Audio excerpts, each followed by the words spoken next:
अभिजीत दिप के इस वक्त हमारे साथ है। अभिजीत, सबसे पहले तो बहुत बहुत शुक्रिया। पहला सवाल यही है कि आंदोलन के मुद्दे अब क्या है?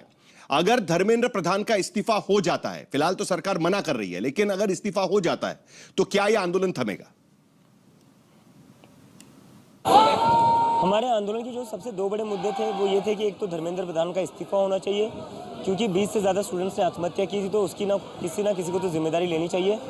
और दूसरा जो इम्पोर्टेंट मुद्दा था वो ये था कि जिन बच्चों ने सुसाइड करी उनके परिवारों को 1 करोड़ का कंपनसेशन मिलना चाहिए।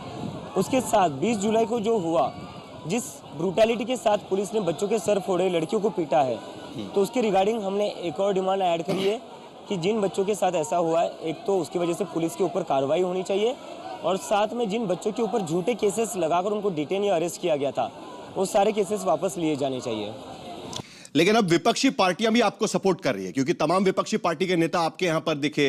राहुल गांधी वहां पर एक अलग प्रदर्शन वहां पर कर रहे हैं, आप इसे कैसे देखते हैं? मैं सभी विपक्षी पार्टियों का धन्यवाद करना चाहूंगा कि वो उन सभी ने अपने पॉलिटिकल डिफरेंसेस को बाजू में रखकर स्टूडेंट्स के साथ एक साथ आए, और जो उन्होंने समझा कि जो देश का मुद्दा है, जो भविष्य का मुद्दा है इस देश का, उसके लिए वो सब साथ में आकर हमारे साथ खड़े रहे। उसके लिए मैं सभी का धन्यवाद करना चाहता हूँ।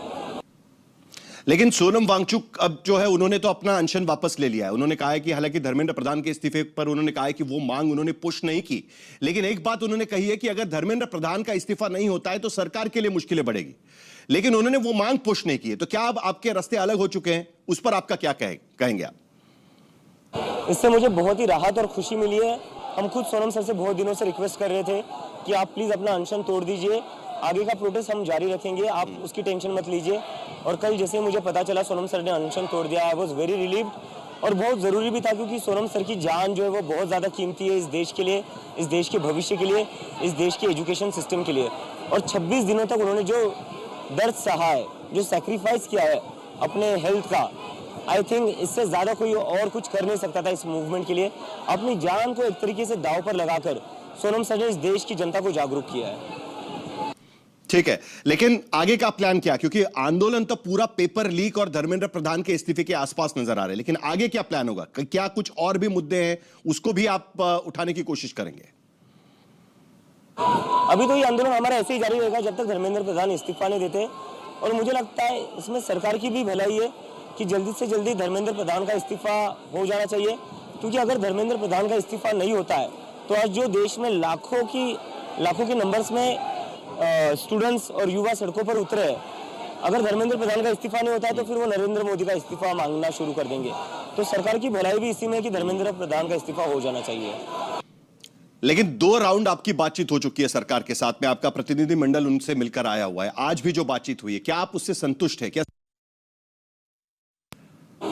संतुष्ट हूँ ऐसा तो मैं नहीं कहूँगा, क्योंकि अभी जस्ट डायलॉग शुरू ही हुआ है।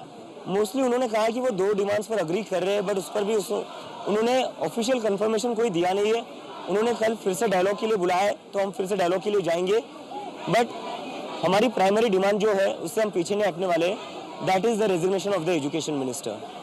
लेकिन एक और इस बीच जो चीज हुई है, वो एजुकेशन सेक्रेटरी जो है उनका तबादला कर दिया गया। उनके जगह पर 2 नए एजुकेशन सेक्रेटरी आएंगे, एक हायर एजुकेशन के लिए, एक प्राइमरी एजुकेशन, और बाकी इसके लिए आएंगे।